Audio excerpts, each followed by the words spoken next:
Although we do have some 9 participants. All right. Welcome, everybody. We'll get started in a few minutes.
That's why. Oh, now I tell it. Is it now showing like a full screen? Okay. I was like, why isn't it looping?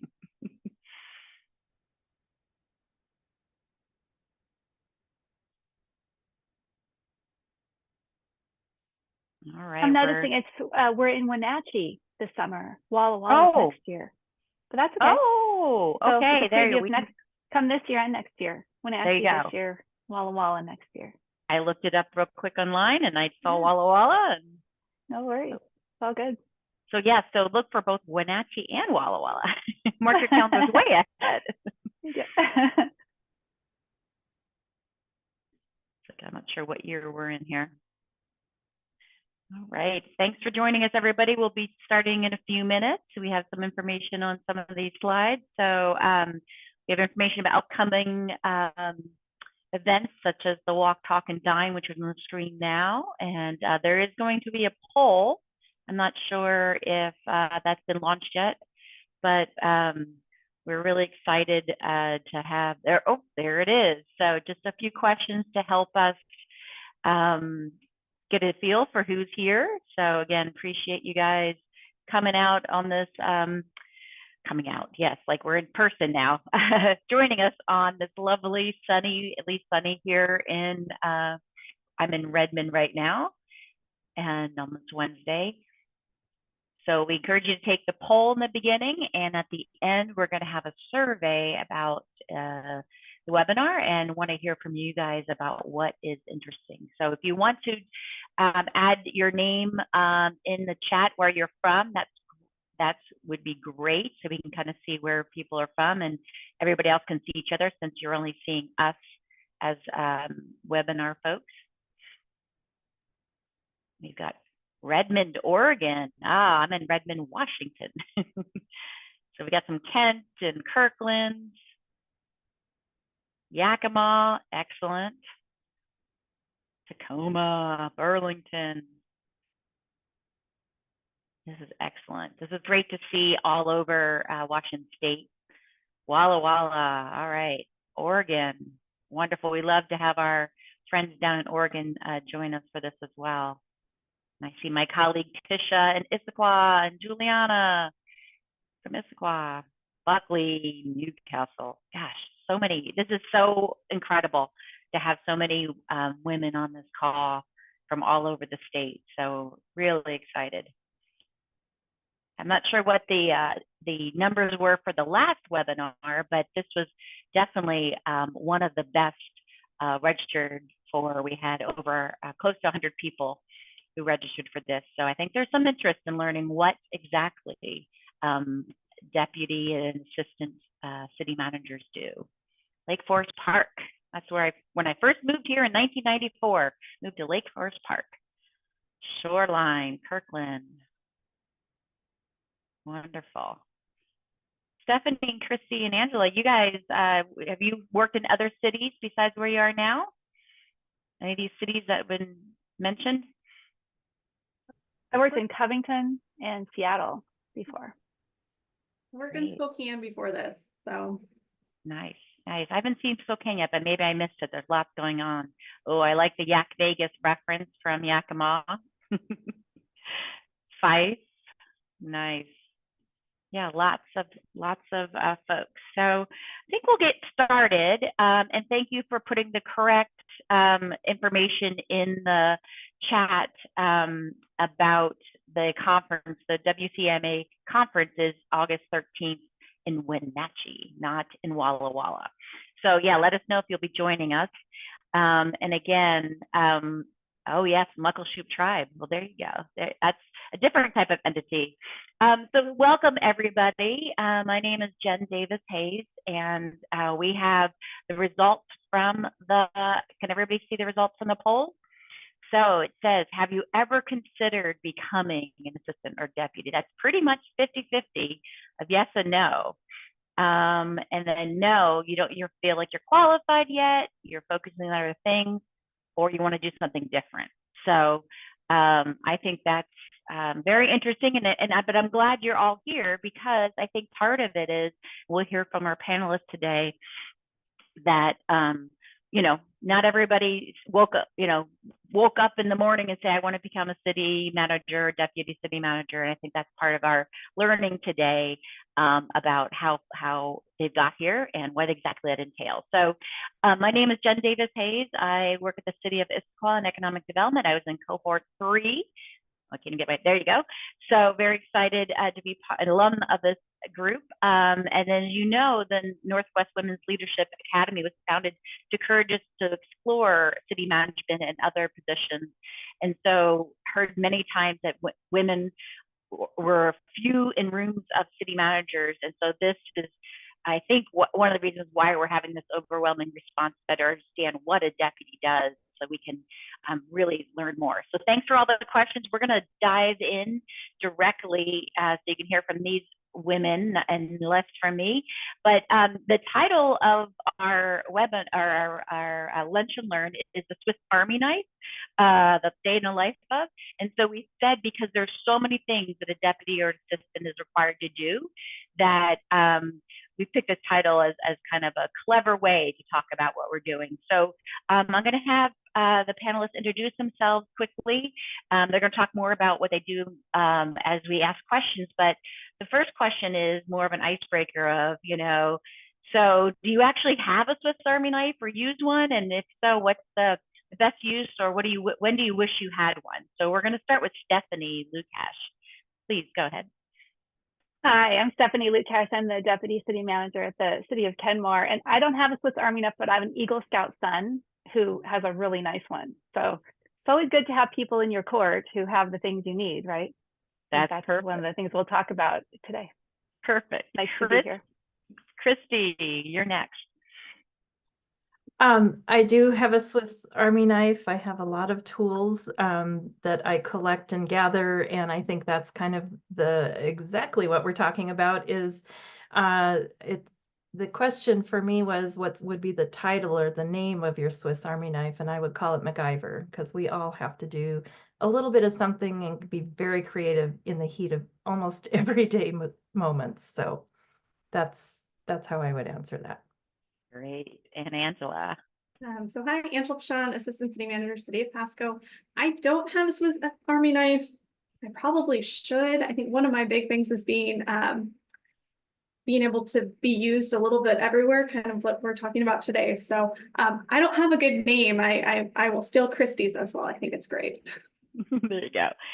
And speaking of names, I just want to mention real quick, so we have different titles even within our panel today. So sometimes you're called deputy, sometimes you're an assistant, sometimes it's a city manager, sometimes it's a city administrator. So I think in general, we're going to be using, interrelated terms. And so when you talk about what you do, if there's a difference between your position and another, that would be helpful as well. But if I say something as a city manager, it doesn't mean that it's not I'm using them interchangeably. So Angela, so can you tell us a little bit about your route to your position as assistant city manager, and what skills or education do you believe best prepared you for this?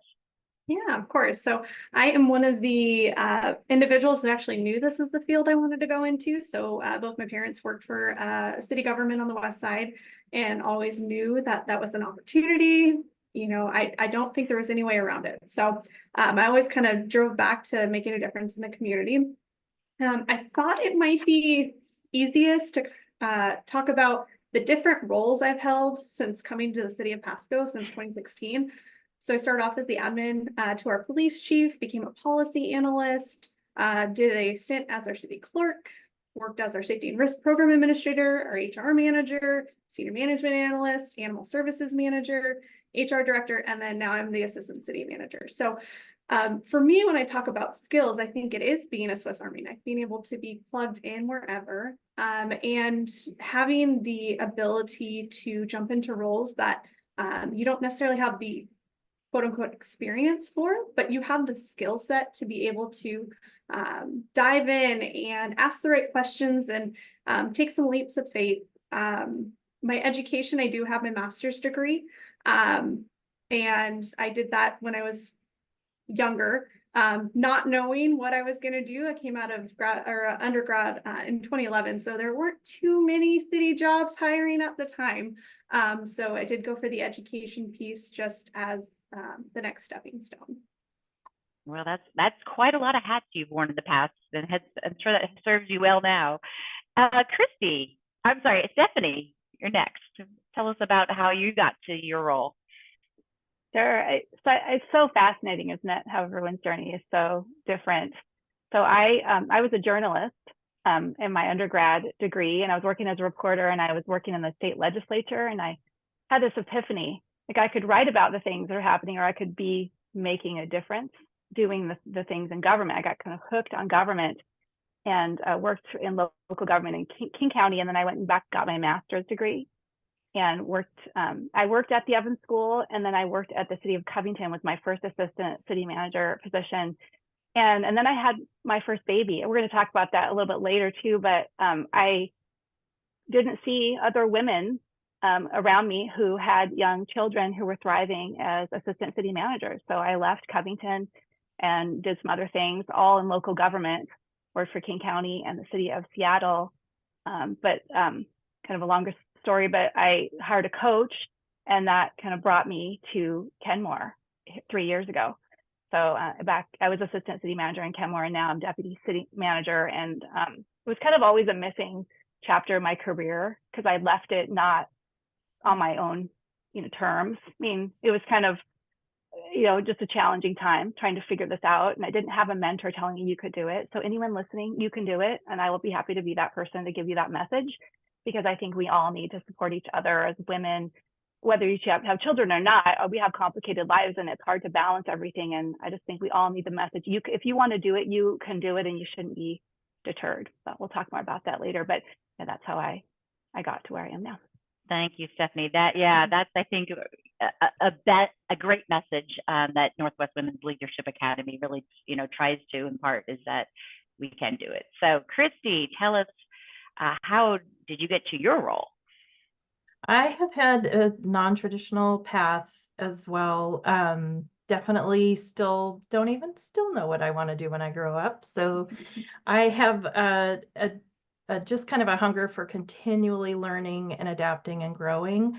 And I was afforded that in Renton. I was able to, after having about 8 years in 2 different tribes, which got me hooked on government, as Stephanie said, seeing the impact when you're the closest to the people that you are working and governing with.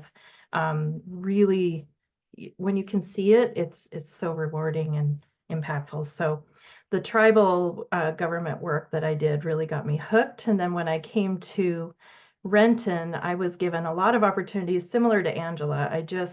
Anything I could say yes to, I said yes to. I explored different options. My background was in finance, but also in process improvement and organizational culture, and really made my next steps up as I went along, both the tribes I work for and in Renton.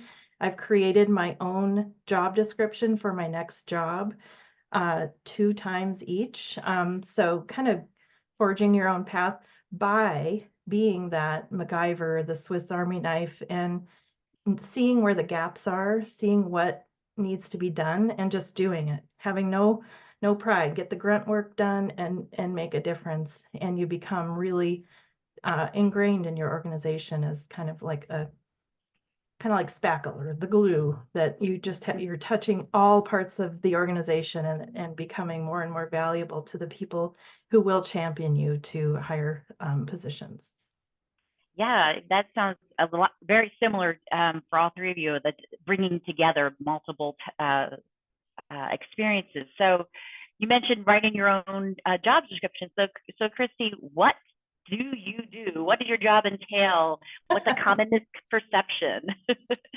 Oh, well, as deputy, one of my primary functions is to support the mayor and our CAO.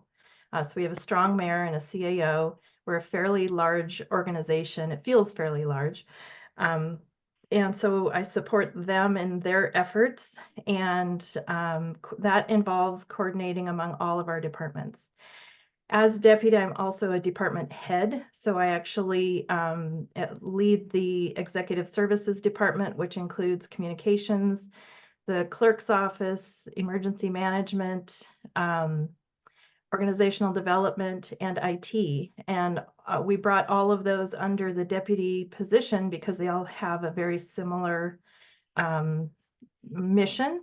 And it's also all of those things are near and dear to my heart. I've got an amazing team, but I also, on a day-to-day basis, have other things that are not, in any job description, but it's filling the gaps. So as deputy, when I got this job, one of our colleagues, David Scott, said, get out your mitt, your baseball mitt, because they're going to throw everything at you and you're going to have to be able to catch just everything and deal with it.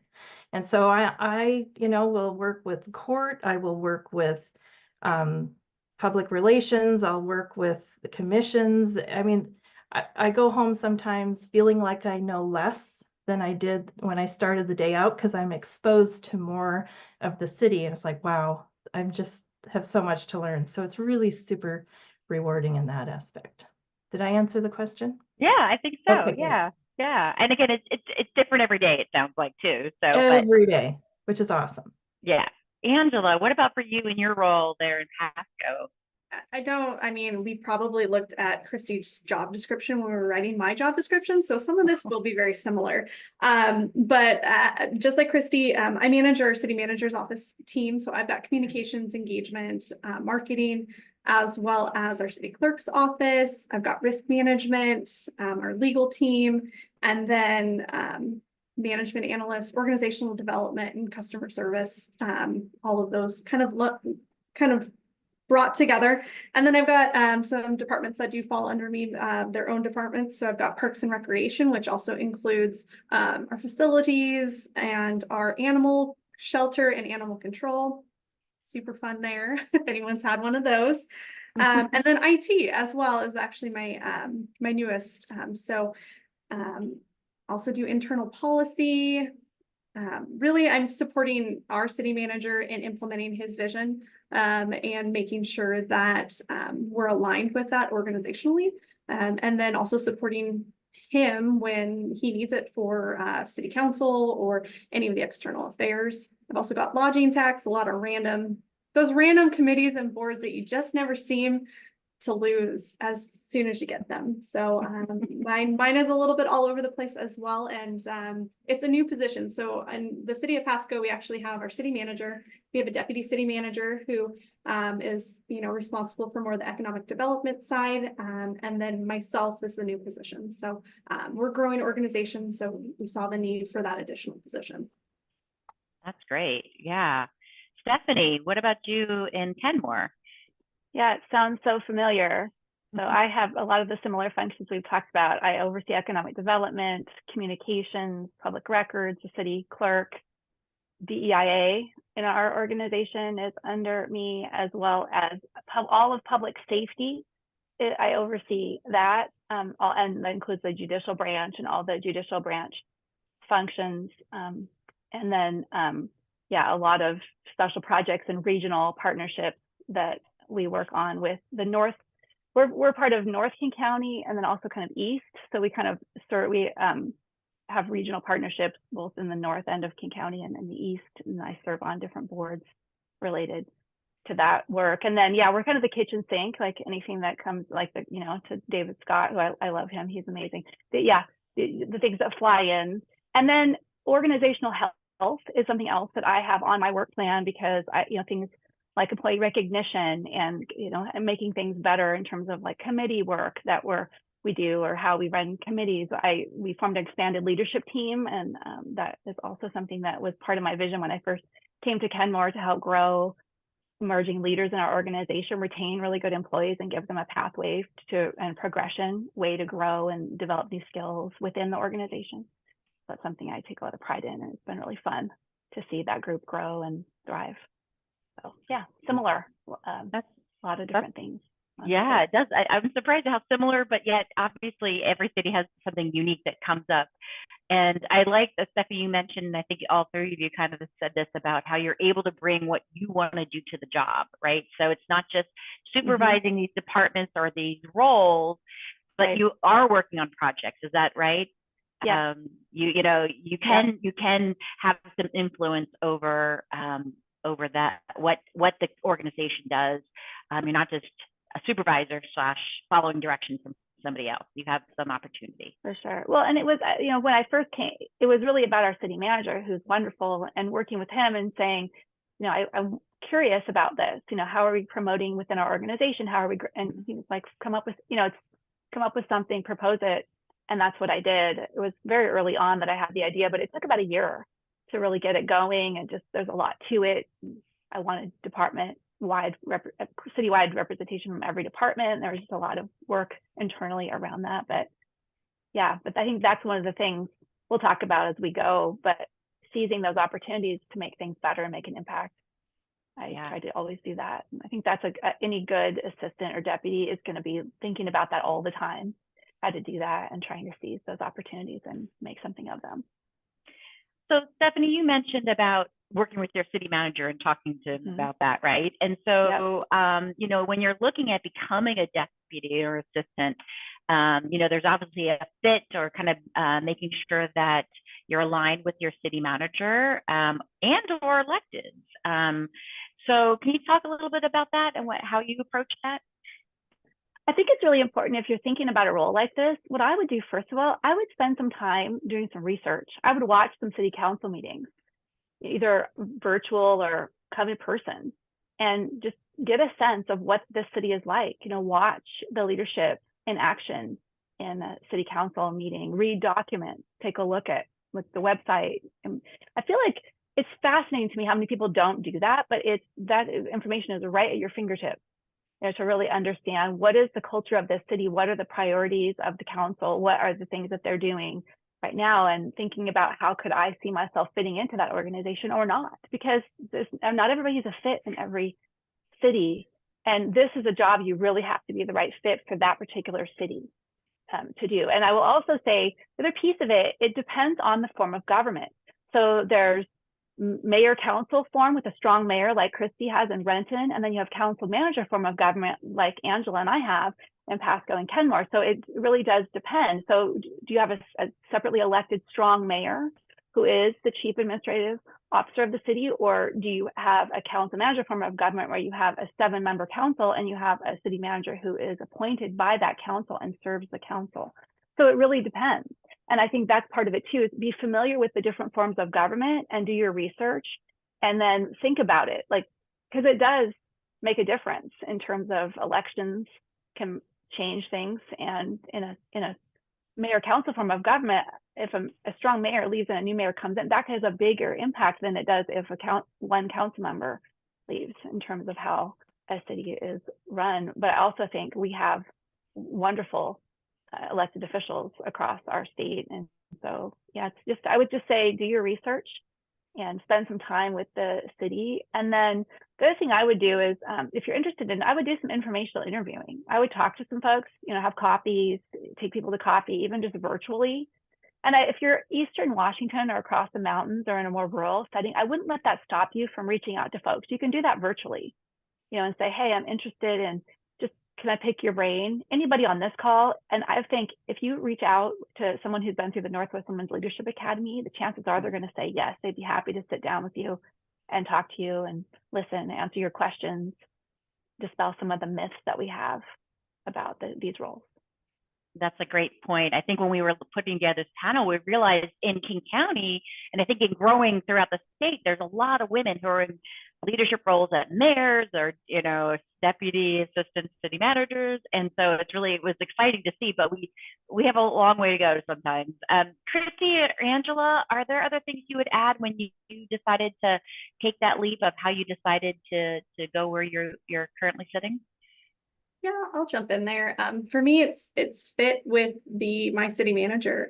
So last year I have an 11-month-old. So for me, it's very important to be able to be flexible and be able to, drop her off or be home when she's sick, and being able to kind of split that up and having a trust with my city manager. And if I didn't have that, I don't know that I would be staying at Pasco, or I wouldn't have been able to jump into this role. My city manager was the one who encouraged me to be in the role and kind of just kept saying, here's more, here's more, here's more. You're now doing the job. So you're now let's give you the title.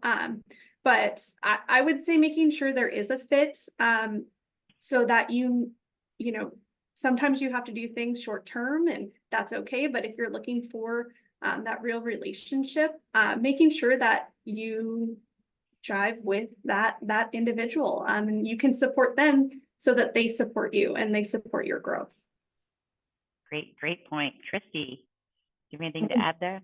Yeah, I think really key is who you're going to be working with directly. And if you have that support, it's great. I think also bracing for being sure that if you are stepping into that role, eyes going in that everything could change in the next election cycle. So you have to be comfortable with that, and at a point where that can be okay, whether or not it's your choice or the elected's choice, but it is something to consider. So knowing you have a champion for me, the mayor and our CAO, I knew stepping in that I would have their full support, and we would work really well together.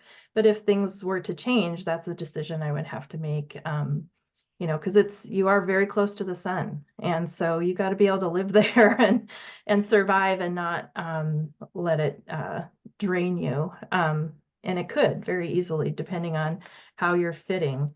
Yeah, I think I also, as far as getting me to that seat, will credit a very stern conversation I had with Jesse Bond, who's city manager of Mercer Island, who I like to say gave me one of my biggest professional dope slaps of my life when I was hemming and hawing and wringing my hands about, should I take this step?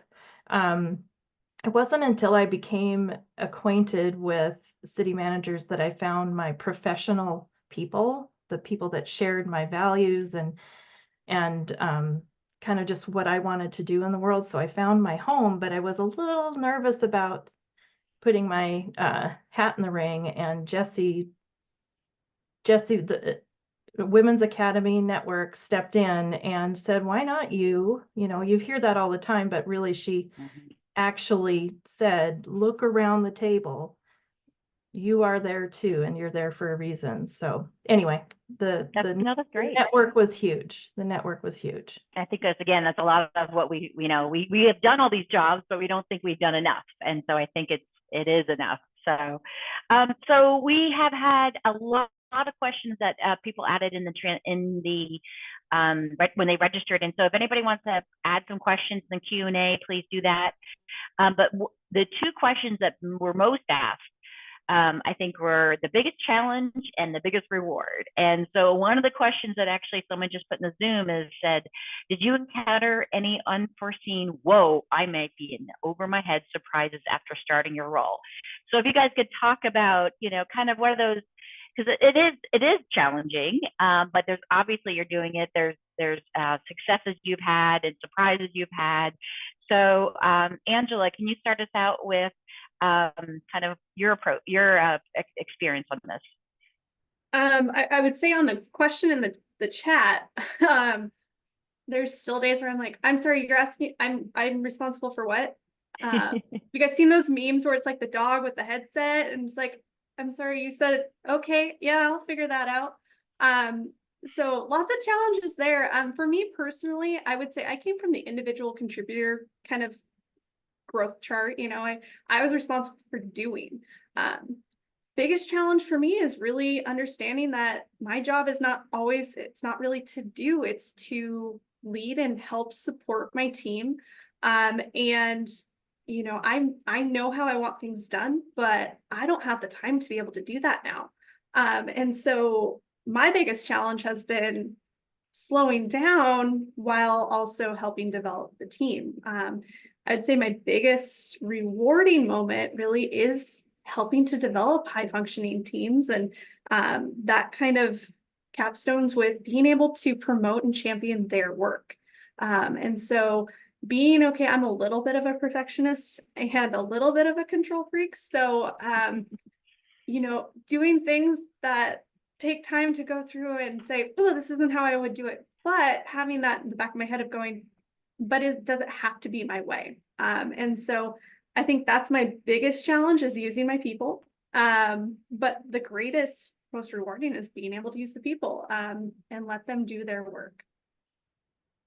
Great. Yeah, I think that in any role, that's you know, something you need to learn and get surprised with yeah, this is okay. Christy, tell us what you've experienced. Very similar to what Angela said in a lot of ways. The other thing I think for me has been adjusting to being less of a background player. So being a doer, you know, I'm the one cleaning up at the end of events and making sure they're all set up, and that has been my, and so to speak. So no matter what the work was, I used to be the one assembling and putting it together and handing it off. And now getting out of the work function and more of the leadership role, I had to be reminded that I'm there for a reason, and people want to hear at the table, at the leadership level, want to hear what I have to say. And I'm not just there to support and be the doer. So that's a shift, and it is a struggle. I miss it to the work because the work is very rewarding directly, but then shifting into the most rewarding part is all the seeds that you plant and the support you give to your team shows up in pride in their eyes and in their work, and it shows up in how they treat other people. And for me, that is the most rewarding, is creating a culture that I have some control over. Like I can make or break this team with my attitude and the culture I establish. And that is the most rewarding, is having that responsibility and seeing positive outcomes. That's great insight, though, to think about how you have that influence. It could be negative, but yeah. And so stepping up to the plate to make that a positive experience. Stephanie, what about you? So similar. So many great things have already been said. I would say the biggest challenge is that when we work in local government, we work for a council, we work for the community, and sometimes you work really hard on something and it doesn't come to fruition. And that happens to everybody on different levels. And leading through that is sometimes really challenging, and you have to have resilience and just push through and, you know, get back up and dust yourself off and know that, you know, failure is part of the journey and it helps you grow, and you know, you can, move forward. And learning how to lead through that, I think, is a really important skill that we all need to have if you want to be in these kinds of roles. And then the other thing I would say in terms of what's most rewarding is the team. People have said this already, but one of my proudest moments has been watching members of my team graduate from the Northwest Women's Leadership Academy. I get kind of teary-eyed thinking about it, just because that's what we're all here to do, is to support each other, help each other grow, And to me, like I lead in a way, like I want to hire and keep people around me who are smarter than me, who know more than I do about things, because that's how you build a healthy organization, is you bring in subject matter experts and you empower them to do really good work, and you don't micromanage them, and you set them on a path to success, and you're there to support them, and you give them opportunities like, hey, you should apply for the Northwest Women's Leadership Academy. I encourage you to do that, and then encouraging their journey and their growth in other ways, and their certifications and their other things that they achieve in their roles. And I'm just really proud to have a really high functioning and outstanding team. And that takes a lot of effort and intention. And that's probably the most rewarding thing. I mean, there are other things I've done in this role that I'm really proud of, partnerships and rolling out new initiatives. And I could talk about those all day, but I think if I had to pick one thing, it would be the people and building a team and supporting their growth. Wow. And the Women's Leadership Academy is definitely part of it. You see little hearts flying up Well, from responses here, because it's, it's people. And I would just add one other thing. It was also really fun. So a member of my team their pitch was chosen to present at the WCMA conference last summer, and that was so fun. I was so proud and so excited to see that. And it's really cool because we have another member of Kenmore who's on the winning team this year, whose pitch is going to be the conference. And just so happy to see those opportunities and to watch a group be in front of that audience and get that opportunity to shine and show their stuff in front of an audience of city managers. And my vision is that the WCMA has a lot more women and a lot more associate members, and we're growing, and that we are changing the face of city management through the Women's Leadership Academy and through women like myself, Christy, others who are working hard on the board to make changes that bring forward opportunities for more people and make that association more inclusive. And I would say, if you're not a member, you should be a member if you're on this call of WCMA, because that network is powerful and it gives you opportunities alongside the Northwest Women's Leadership Academy opportunity.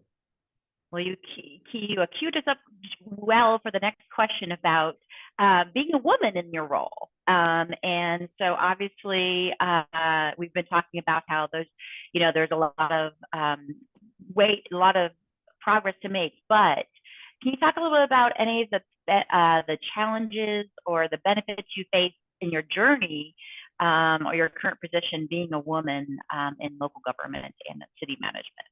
So Stephanie, since you started us off on this topic, we'll go to you. Absolutely. And I talked about it a little bit earlier about how I was pregnant and an assistant city manager, and I was in Alderbrook Inn on Hood Canal. And I remember vividly, I'm on the lawn and I'm looking around and I see a city manager with his stay-at-home wife and their kids were at the pool. And I'm thinking to myself, okay, like I don't have a stay-at-home spouse. Like I'm going to have this baby and we're going to have to figure out how to make this work. And I love my job and I don't know how to do it. I don't know how to be successful doing it because it's not a 40-hour-a-week job where you can tuck it in and go, I don't know. I think that's one of the other things we probably should talk about here is these are not jobs that you just like shut the door and you go home and you don't have to think about it. These jobs are with you all the time, and things happen and emergencies happen. And like the police chief reports to me. So I'm always like, when things happen, emergencies or big traffic accidents, like on the weekend, you're, and so I remember sitting there and I thought, I don't know how to do this. I don't know how to do this job and be successful and be the mom I want to be, that I dream of being. And it was kind of a sad moment because I just didn't see other women and, or men who were talking to me saying, you can do it. And so for me, that's such a big part of my journey. And, fast forward years later, I stayed a member of the WCMA for all those years, and stayed connected, which I think is also really important.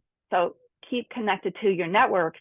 But later, when I saw the Northwest Women's Leadership Academy opportunity, like, that is so great. So forwarding it to all these people that I know, because I was like, people I mentor, women I support, and like, you should do this. And my husband was like, well, maybe you should do it because you have all these ideas about what it should be like. I'm like, I hope it includes this. I hope it includes that, And so it was another one of those moments. And so I did apply and was accepted into cohort 1. And then the minute that I got involved, I knew that I really because of my story and because of what I didn't have, I didn't want anyone else to have that experience. I feel really strongly about that. And so I knew I wanted to be involved afterwards in some capacity and just to pay it forward and to help.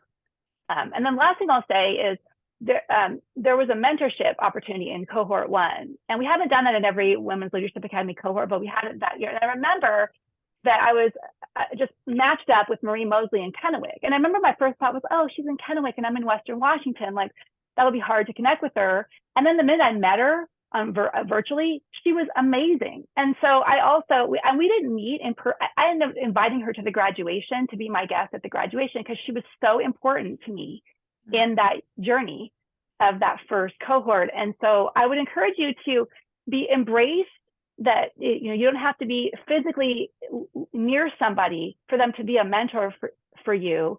And Marie and she just retired and she's incredible. And we are in close touch. And I just think, find and keep mentors, and should tell you that we mentored each other. Because I think that's the other part. A good mentor is someone who it's like it's a two-way conversation. You're supporting and helping each other grow and advance, whatever that looks like for you.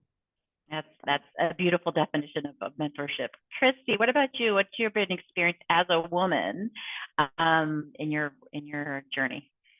I will say I have had really amazing mentors as well. All along the way, I've been very fortunate with the people I work directly for, most of which have been men, and they were very supportive and they were my champions. So as a woman, what I bring to the table and where I can make an impact is having where there's possible changes to be made, like around policy, evening meetings, things that impact family life. It's not just women, men too. It's just family life, taking care of elder parents, or honestly, just having your own life outside of work. We've got a hobby.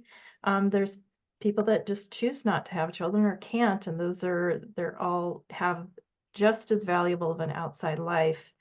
But as a woman with a child, I raised my child in City Hall. She was born just after I started in Renton, and she knows every candy dish in the city, the whole building, and nights and weekends. And I think getting to where I am now required me I put in a lot of hours, a lot of weekends and nights, and with my daughter on my lap or under my desk or watching movies in the meeting room so I could get stuff done.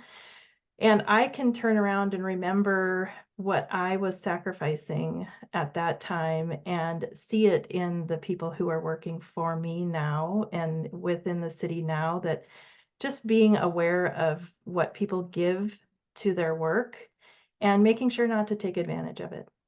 Making sure that, just go, take the day. This is, first day of school, go. You're going to bawl your eyes out. Just go. Don't even think about work. Having that empathy is, I think, really useful. And I had that in men and women bosses. But there's also in this role the opportunity to make changes, like policy, like flexible schedules, like being flexible around who has to attend every single committee meeting. Do you really? Can you do it virtually? Can you manage as you are on your second and third shift at night, being a mother and a wife and or again, having your own life? Just being empathetic to people with trying to have that balance and make it healthy for them. That's great. Angela, I know you have some thoughts about this. Christy put so much in that. And I remember Christy's story and her talking about bringing her child to City Hall and just kind of growing up. And, I've got my little girl now and I'm like, yeah, she's been on a lot of HR meetings and she's been in a lot of different discussions, and luckily she won't remember them, but we'll see where she ends up. But I also was very fortunate to have some great individuals who brought me up and kept pushing me and telling me, like, just putting me in the room with discussions. One of the things I did struggle with was I started as an admin here. So, you know, as you kind of go through the organization, you have that kind of, people have the perception of, well, you're still just an admin in my mind. And, you know, some of that is you kind of wait out and you get new people and then people don't know about your past. But some of that is, you know, making sure that you can be heard at a table or having individuals that you can go to say, hey, here's what I thought. And then building that confidence behind the scenes to be able to then come to the table. I'd say biggest challenge right now for me is, you know, I can't put in the 60 hours, 70 hours that I would previously. So it's, how do you balance the two? And that's kind of where I'm at. I completely agree with Christy.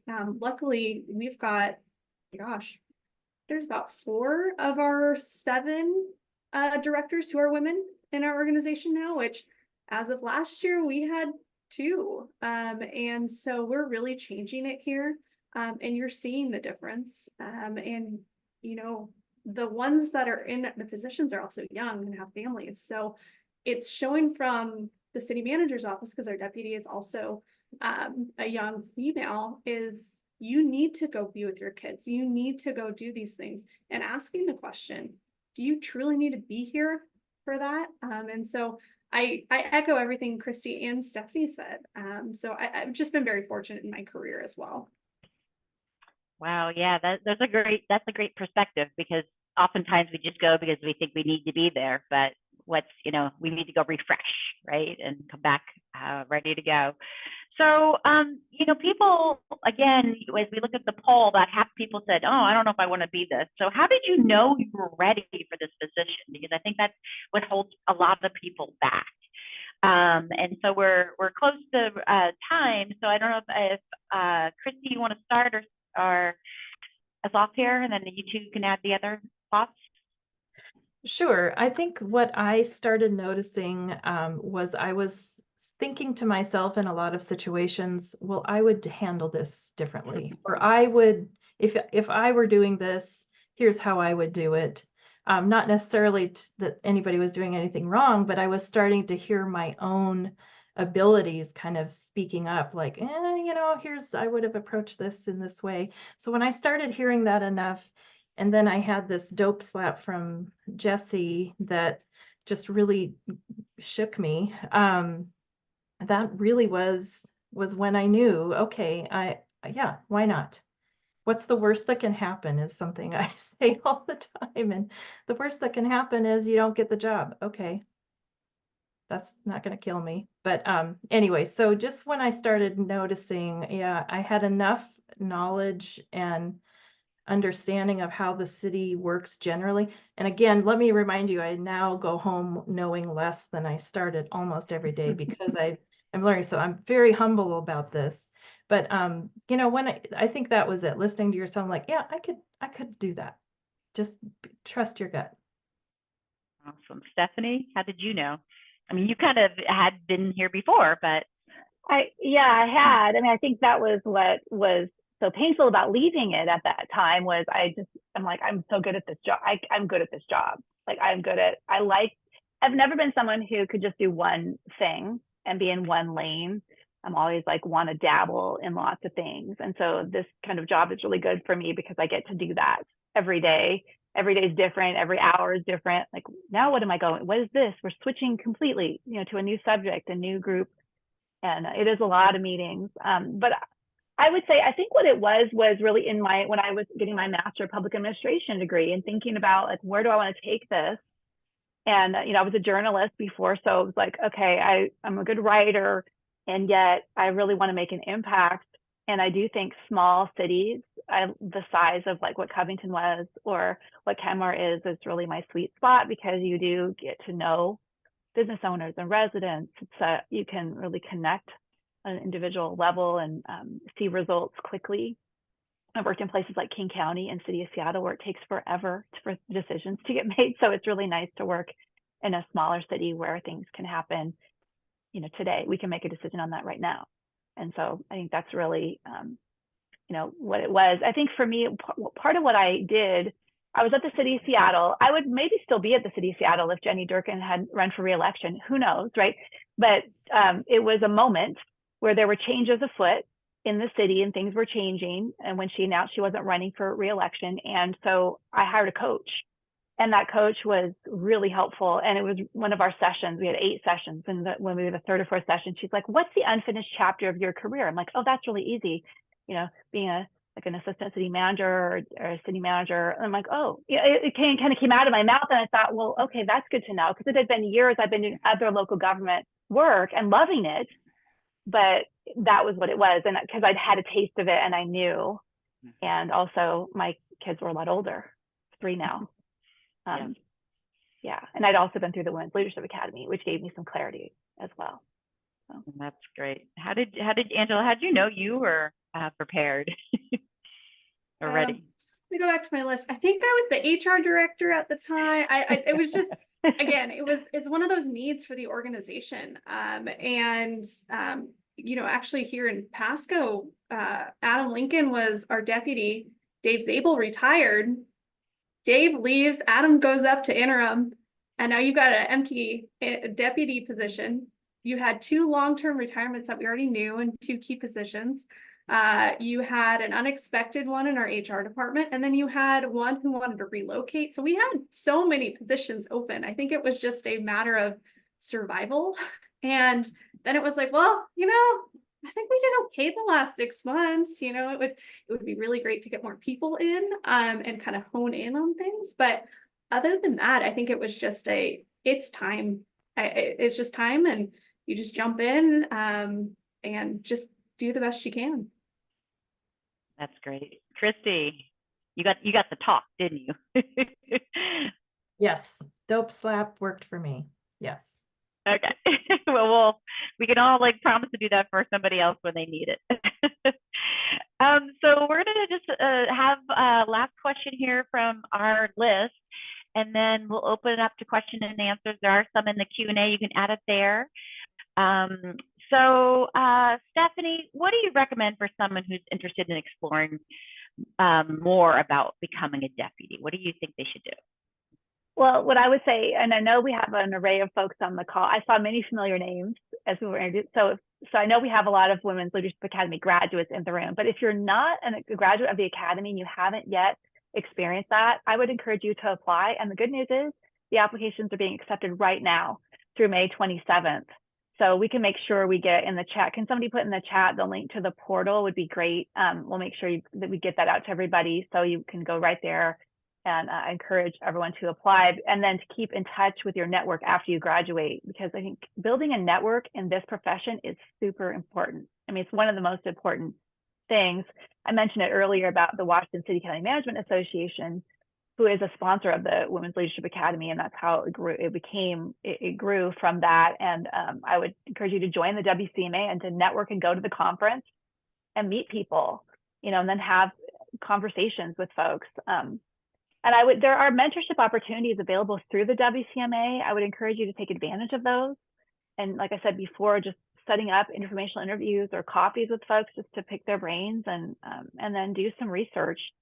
And then I hired a coach. I would be happy to talk to anybody about that experience, and I still have her. Every once in a while we get together, and she's great. It's great to have somebody like that, an executive coach that you have in your back pocket that you use as much or as little as you need, but it's helpful when you go through things to have somebody there to help you work through and brainstorm together. So those are some things that I would recommend that you do. Great, thank you. Angela, what is the best leadership advice you've ever received? Let me go back to my father telling me, you think you know what you want, but you're too specific. I would say don't have a set path to the destination in your head. I mean, you can, but allow your path, your dream, your goal to change with who you are and what you're doing now. It's great. I know one day I want to be a city manager. That has not changed. However, my priorities are different right now. And kind of like Christy and Stephanie, I want to kind of stay in my role for a little while to learn more, because that's just going to help me in the future be a better leader.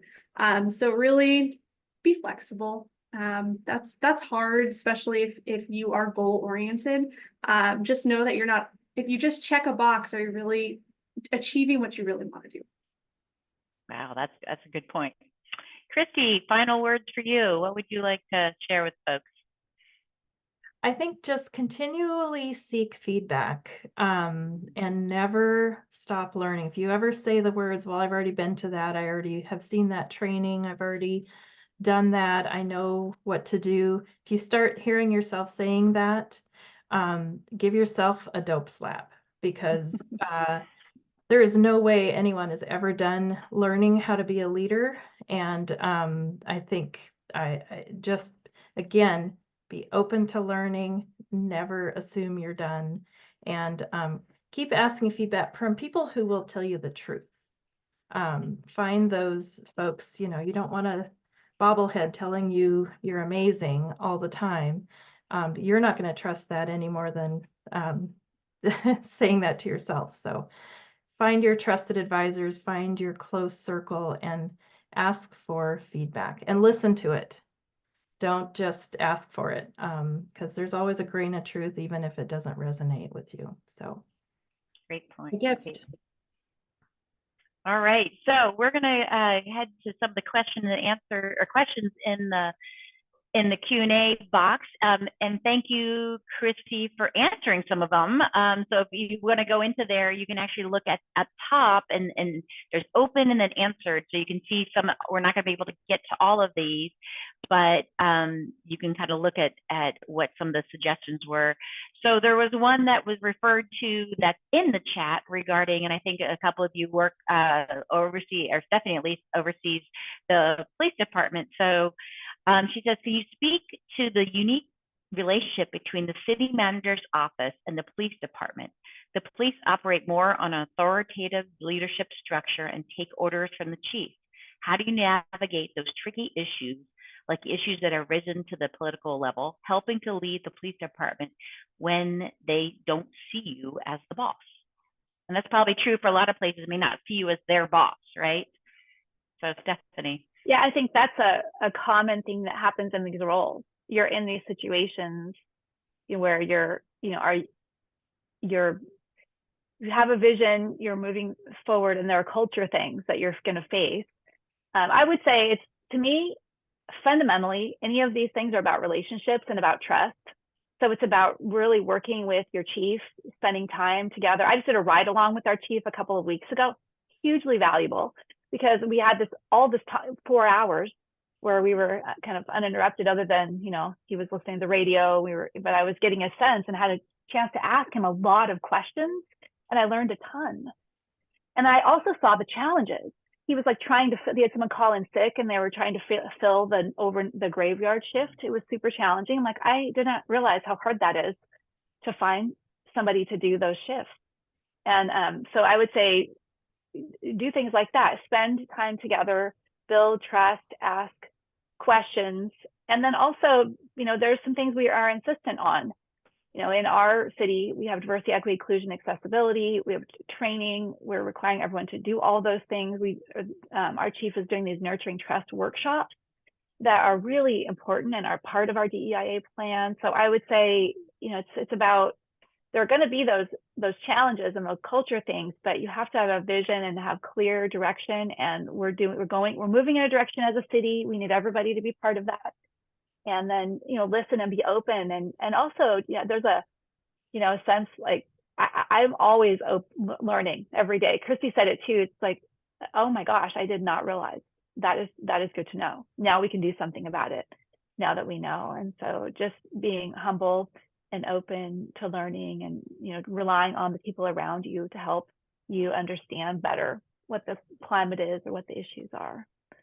But yeah, and I think I'm happy to talk to you offline too if you want more. There you go. I think that was another question that was asked in the registration and also in the thing here about the imposter syndrome. Like, you don't need to know it all, right? You are not experts in all of the topics. And so I think all of you have mentioned about relying on your staff, building a team, building that trust.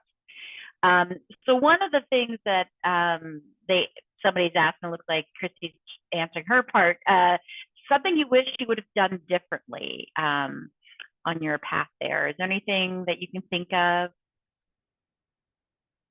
And Christy, just what you want to share your answer that you just typed?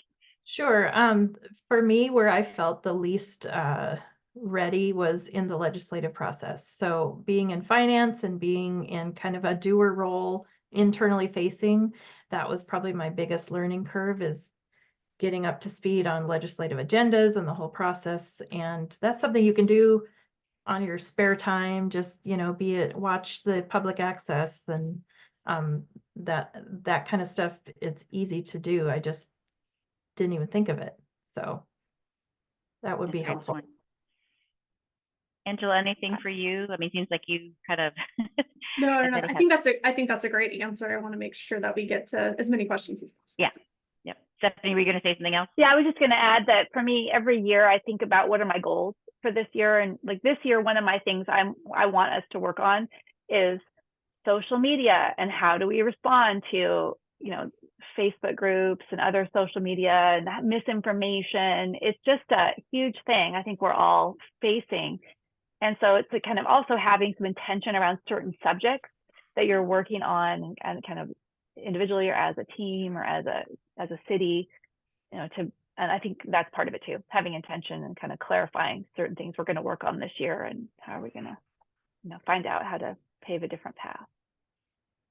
Well, that's probably helpful because there are so many things that are on your plate and then they come that being up at the front at the beginning of the year. Yes. So we're coming upon time.